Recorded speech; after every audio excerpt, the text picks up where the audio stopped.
Viloyatimizda faoliyat yuritayotgan kichik va o'rta biznes vakillarini har tomonlama qo'llab-quvvatlash, taklif va muammolarni tinglash va ularga yechim topishga ko'maklashish maqsadida mutasaddi idoralar rahbarlari ishtirokida ochiq muloqotlar o'tkazilmoqda. Qumqo'rg'on tumanida tashkil etilgan xuddi shunday tadbir tafsilotlari navbatdagi lavhamizdan o'rin olgan.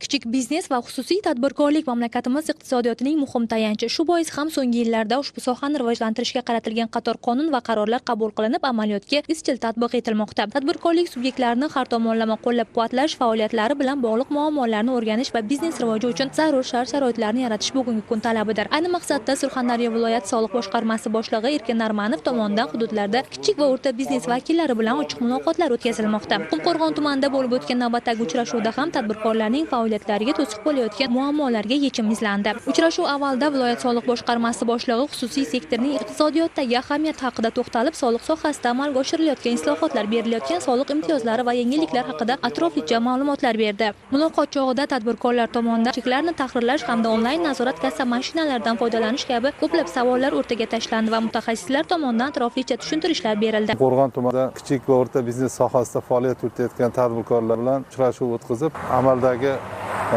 imtiyozlarni ularga tushuntirganimizda ular tomonidan juda ham mamnuniyat bilan qabul qilib, ularni qiziqtirgan savollar, soliq sohasida yuzaga kelayotgan muammolarni eshitib, tadbirkorlarga amaliy yordam ko'rsatish masalasini kelishib oldimizga vazifalarni belgilab oldik.